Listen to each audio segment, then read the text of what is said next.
Okay, welcome everybody to our second installment of the Ask the Expert series. I am delighted to welcome Julie Wright from Bare Equine, as you can see from her Zoom background. Welcome, Julie. It's great to have you here. Hi, Penny. Thank you for having me.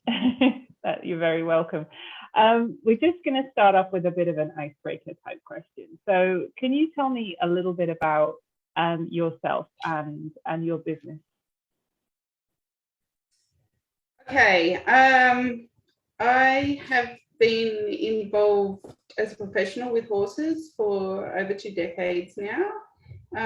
Initially, I started as an equine therapist, massage and that type of thing. And the more horses I massaged, the more feet I saw that were absolutely shocking. I couldn't ignore it. I was very lucky when I studied my functional therapy that my lecturer was actually interested in hooves and was going down that path and was bringing out lecturers and stuff like that to Australia. So off I went exploring hooves because I knew at the end of the day, I was just a Band-Aid for these horses I was massaging. They couldn't get off their feet. They had no say in what was happening with their feet. So my focus kind of changed from there to the hoof and how it affects the upper body and what you can, it was, I just felt I could help more with adjusting hooves than I could with going and giving a horse a back rub. Mm-hmm. So, I sort of progressed from there and ended up trimming professionally from 2004 and, getting broken and battered and all that sort of thing in the process. But it's definitely been my focus for the last sort of 2 decades that I've been with horses. I realised pretty quick when I was massaging that things needed to change downstairs to make adjustments upstairs. Yeah, it's such it's so interesting that we can take, as equine business owners, we can take different paths to come to the same solution. It's basically like you said, if you're working as a massage therapist, but if there's something wrong with their hooves or there's something wrong with their diet or internally or from a psychological perspective, like Michelle was talking about the other day, you can't create this, you can't create the relationship that you want to create, and you can't create the horse. I think that if you're true to yourself, you can't ignore it. You can't just continue going out there and thinking, okay, well, I need to do this to earn money. You can't ignore it. You have to explore further. You're there at the end of the day, you're there for the horse and to help the owner. At the end of the day, it's about the horse. Absolutely. And it's interesting because I know that my trimmer, Belinda Taylor, who she's over here obviously in Western Australia, but she kind of took the other direction. So she went from being a trimmer to actually then looking at their feet and then going from their feet up to their body and being like, okay, well, this, you've got this misalignment. And then we also, she's noticed a lot with our equine digestion bars, which obviously, address lots of sort of imbalances from that digestive perspective. The transformation of hoof issues as a consequence of the horse correcting their digestion, because if they can't absorb the minerals and so on that you're feeding properly because they've got issues within their gut, then how are those minerals going to get to do what they need to do, within the structure of the hoof? So it's all so intrinsically linked. It's all interconnected. It's such an important part, and I guess as well, out working hooves and bodies, you see a lot of people that just want a quick fix and then might not really be interested in why you're there. And that's not the way I ran my business. They weren't a client for very long because if they weren't interested in learning more about how to help their horse, then I wasn't interested in being there, giving them my time. I wasn't just there just to chop and drop and move on. Yeah. Because as you said, you know, it really is, you know, and we had the same with Michelle, and I am very confident that Ros and both, everybody is going to be drumming home that same message, you know, that we really are all here, all about the horse. You know, it's at the end of the day, they are like, you know, we call them heart horses, you know, for a reason. So, you know, so those are really the people that that certainly, you know, resonate most with me, is those who really have the interest of the health and well-being of their horses, you know, as their core focus. Excellent. Thank you for that insight. I always find it so fascinating how people transition along that journey, and it often is, it's so often very similar, or has, you know, these parallels, and you're kind of like, oh wow, I never knew that. I didn't know that you came from this space, or, you know, I was talking to and it's not just one part of the horse, you know, you've got to look holistically at the whole situation. Otherwise, you know, you're really not doing your job, I guess. And so I guess the next question that I'm really interested, to give people a bit of context. So I've you know, I've crossed paths with Julie through our Equine Entrepreneurs group, which is run by Melody Semler, and which is a group that we both love and get so much value from. But my sort of crossing with Julie was through these weird blue balls and all this what I would call toilet humor. So Julie, I'd love you to tell me a little bit about how you made that transition from, you know, from trimming to moving more into hoof care products. Like, how did that evolve? I guess, I don't know, kind of not accidentally, but just a whole stack of things, one on top of the other, I guess. I'd always been making a few products for my clients, you know, mixing up this and that, and always been interested in formulating. So I'd studied formulating, but I always took from that what's going to work with the hoof rather than a face cream or, you know, a hand cream or a hair gel or, you know, whatever. I took what I needed from that and worked out, you know, preservatives or, you know, organic ingredients that were going to produce this result. So COVID gave me a lot more time actually to perfect a few things last year. I also had a couple of horses that got very sick during that year.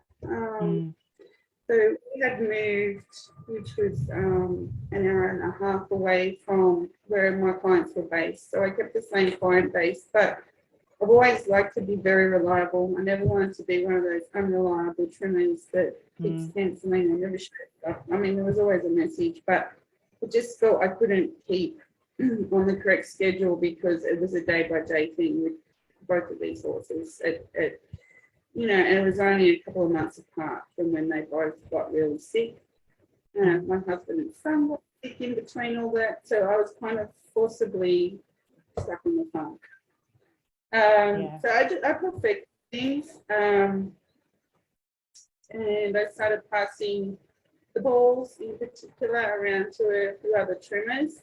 I'd always made my own version of it, but I decided to sort of finally get with the right product and the right ingredients. And as soon as I released them, everyone went nuts because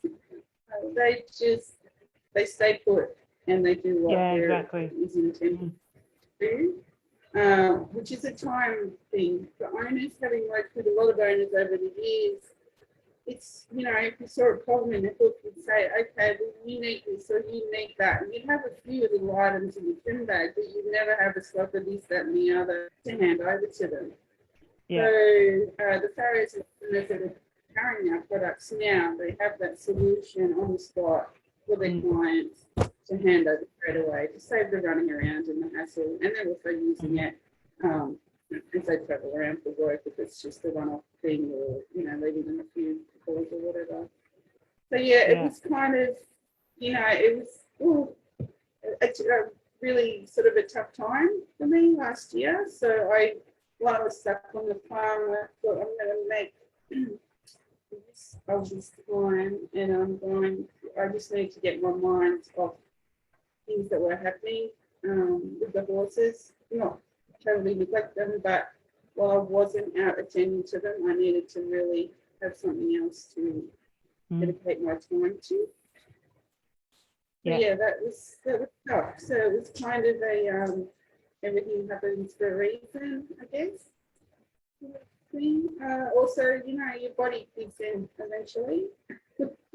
I've had shoulder problems for years, and I'm now wearing glasses, not full time, but I could not be able to notice those little things in hooves that for all those years I've been able to pick up the tiny little thing, and I'd have to really look closely or get my camera and zoom in on it. And I thought, oh, I'm going to miss things here, those little things. So it was just one on top of the other. And I've still been out trimming again until the COVID lockdowns again this year. So that's finally told me it's, living rurally and not being able to travel to Sydney without all these rules and regulations and worried you're going to bring it home to your family and stuff like that.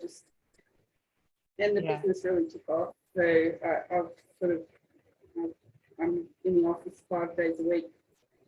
Working on that. It's a really nice brain challenge, actually.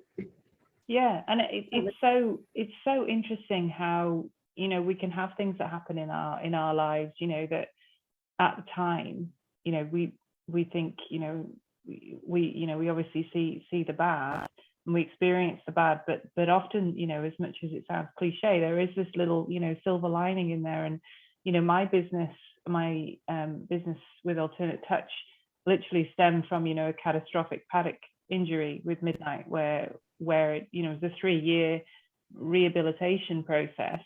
And through that, it was the evolution of Alternate Touch, but I wouldn't be, well, I don't know if I would, but it certainly was the path that I was taken on, and as you said, that mental challenge and the application and creating, that kind of legacy is really awesome, so it's such an inspiring story that I really hope people think about it for themselves, because sometimes I think, as we saw with Michelle, sometimes people can have these amazing skills and they're sitting there, or these amazing ideas or whatever, and they're just sitting there in the back because as human beings we can be so afraid to push outside of our comfort zone, to push the envelope, to try something different, so I hope that the people watching will take on board that journey that you've been through, and how you turned that adversity into something that's become really positive. So I think that's really awesome. So thank you for sharing that.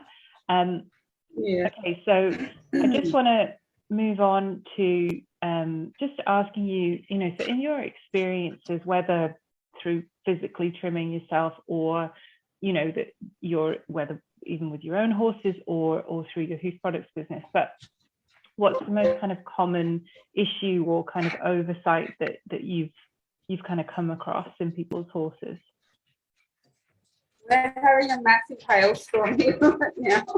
So I can tell your internet's a bit glitchy. I guess it's being regular with your hoof care, your appointments with your farrier or your trimmer. Also having an open line of communication with them. We don't like bullshit. We need to know the truth. Like if your horse has been sore after the last trim, or if he's been a bit sketchy, we want to know, because that's going to help us do our job better. If you can't have a line of communication with your farrier, if they just think you're a silly woman that's kind of, making up stories or doing your ideas or thoughts on, how the horse has been going, it's probably time to maybe open up to someone else who might be interested in hearing what you've got to say. That's the nicest way I can say that. But at the same time, farriers and trimmers, we suffer from compassion fatigue, because you've got so many horses you're thinking about all the time, and you've just, come off the back of a horse that's penetrating from laminitis and the owner's distraught or whatever, and you've got to go and do your best work. On to the next one, you're getting messages all hours of the night asking you what should you do here, what should you do there. So it's not just vets that suffer from that. I'm sure a lot of other trades do as well, but it's very common in farriers and trimmers. So that's a little bit about being regular and having a really good open communication at your appointment time, or scheduling a time to talk to your farrier when they might be free. And it's not a Sunday night, that's not a good time. Because you're probably going to get pushed down. Okay, so the other thing is,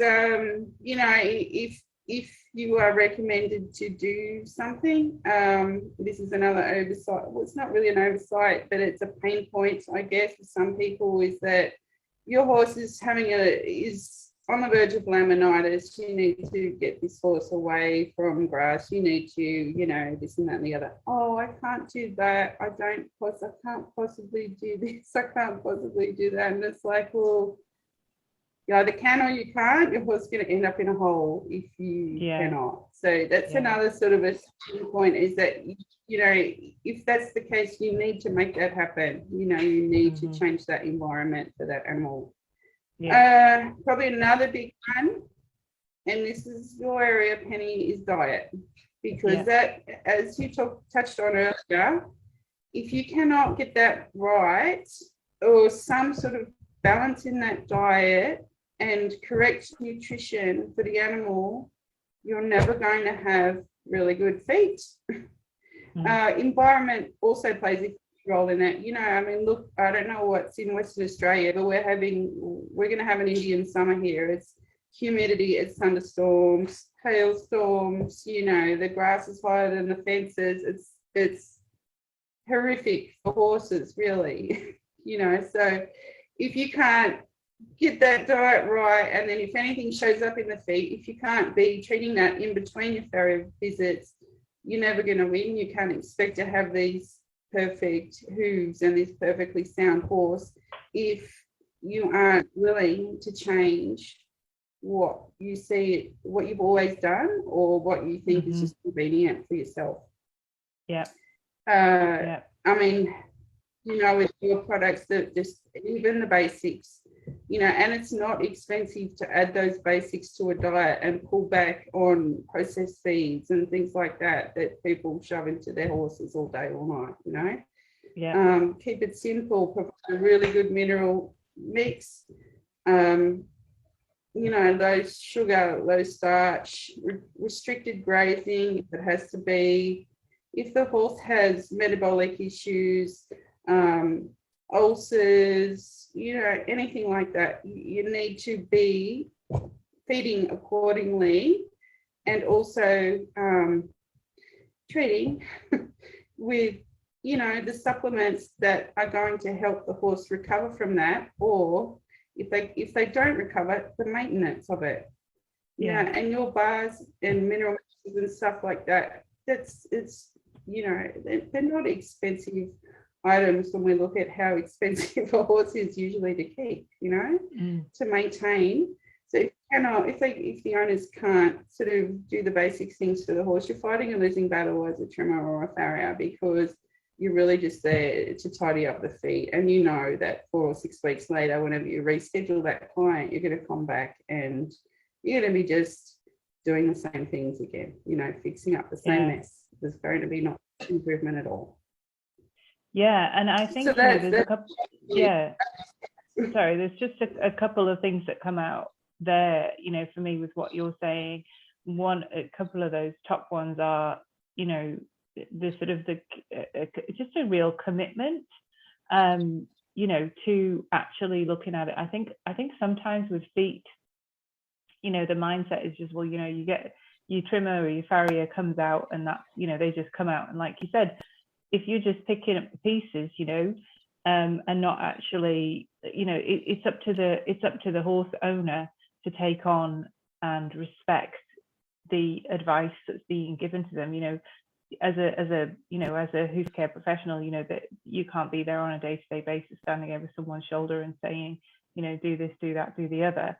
So, you know, the sort of the main things that coming through there, which is really interesting, is actually having that communication with the trimmer or the farrier, and also not being afraid to ask why, you know. And like you said, and if the person doesn't want to tell you why, then maybe you've got the wrong trimmer or the wrong farrier, you know, because at the end of the day, you know, as the adage goes, you know, it does take a village, and that you have, you know, I mean, my farrier Belinda, who, you know, trimmer, she had her for, you know, 10 years before she broke my heart and said, I'm not coming down your way anymore. And you know, I learned so much from her, and she would say the same thing. She'd be like, you know, okay, you need to be, you know, spraying your horse's feet with this, or you need to be doing that. And I'd say, okay, yeah, totally, you know, I'll go off, I get my spray and off I go.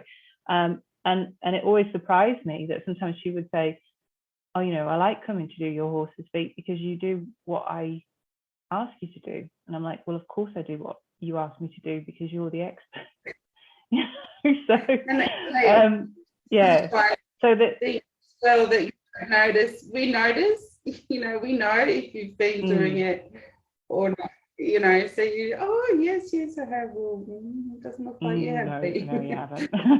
It's just, you know, and sometimes it's the personality clash as well. But yes, you know, like we said before, everyone should be there for the good of the horse. So ask questions and you're not getting answers, or not sort of information isn't freely given at that appointment, then, you know, your owners need to start to look into learning more yourself, or explore your options.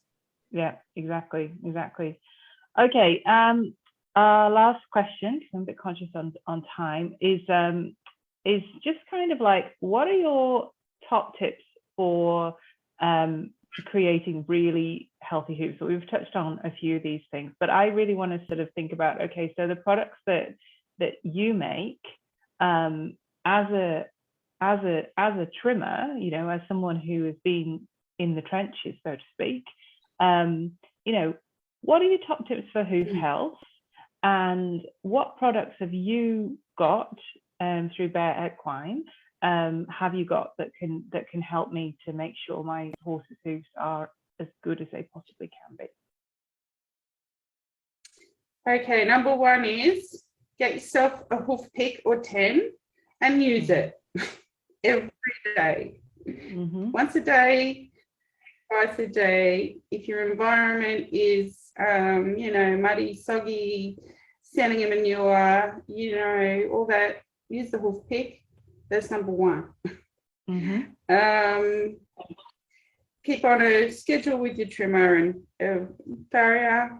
That's always, you know, people like to push out 6-8 weeks, but ideally it's 4, sometimes even less than that. And it's not because the trimmer or farrier wants to come more often, I can tell you that, because it just means that the scheduling is way harder. But the 4 weeks is ideal, probably, for most horses. You know, they do grow a centimetre a foot a month, so that's a lot. You know, if you push it out to 8 weeks, at 2 centimetres, a lot of distortion can happen. Maintenance of the frog, that is my biggest area of concern on a hoof. The horse lands heel first, so that back of the foot needs to be healthy to be correctly landing for their biomechanics. I won't go into anatomy and stuff here, but Yeah, thrush management of the frog, cleaning out the frog, spray the frog, with a cleanser. Use a thrush putty. We have thrush putty, we have thrush powder, spray. There's plenty of options there. And the wool, chips or cracks and stuff like that. If people are up to it, they can get themselves a rasp, which isn't expensive, and just, round that chip off before it becomes something more in the meantime. If there's an underlying cause, such as seedy toe under that crack, then obviously that needs to be addressed by a professional, and it will need to be resected.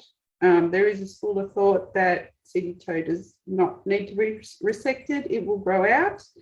Well, I'm telling you now, that will grow a lot faster up inside the wool than the new growth will grow down. So if you've already got an issue, it needs to be opened up and treated. So yeah, I guess my biggest area has always been the frog. That horse needs to land heel first. That frog has to be strong and robust for the correct biomechanics. If it starts to even land flat-footed or toe first in a trot, you're going to have upper body problems. Yeah. So everything relates again back, it's all interconnected. So you can't really just isolate one area, but a heel first landing is really important for your horse. So that's my I guess closing statement. Yeah, and I think the thing is that it's actually not things that are too complicated. It's basically, I think one of the biggest things is building important steps into our routine so that they become just like a reflex. That it's the same as whatever, grooming your horse, or brushing your own hair, or brushing your teeth in the morning. That's just what you do, and habits they can take, sometimes they take a couple of weeks to form, but if we can create those really healthy habits and have those lines of communication with our hoof care professionals to become active, basically, again, as we talk, I don't know if this is what I was talking to Michelle about, but being proactive rather than reactive. So with our products, I see a lot, like you would know how common, stomach ulcers and digestive issues can be. And so much, there's so much that you can do from a preventative perspective, which, like you said, is an investment in that step and is that moment of time. It might be a habit that you need to create, that, you're giving them a pre-work bar or a dose of elixir or whatever it is. But by doing that, the benefit that it has for the horse, and also then for your basically your outcomes with the horse, because they're more comfortable, they're not going to end up with developing more issues and so on, and so everybody's happy. But so often, I think that, and I'm guilty of it myself, we get so absorbed in life and day to day this, and we've got this to do and that to do and blah blah blah blah blah. But if we can make these simple sort of tasks and so on, and managements and observations and communications, make them part of our habits, then we're all going to be happier, and we're going to have happier horses, and that's basically what it's all about. So so I would like to ask you if you've got any finishing, I know you sort of said you had a final thought, but I've kind of rambled on a bit. So is there anything else you want to leave our viewers with today, other than to come and visit your website? Are you a .com or a .com.au?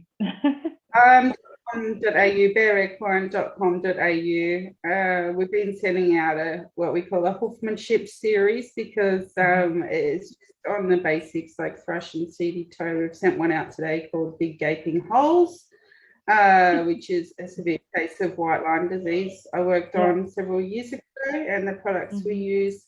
And that was actually all about owner maintenance as well, but that won't be available on the website for another week or so, because our subscribers always get that first. So excellent. We're working on more. Okay, thank you, Penny. Thank you for having me. And thank you for being here today. So our next cab off the rank will be Roz, main doc, and she's going to be talking more about biomechanics, which fits in really well with what you've been talking about. So we're flowing together beautifully. So that's excellent. And we'll see you guys again soon. Okay, bye.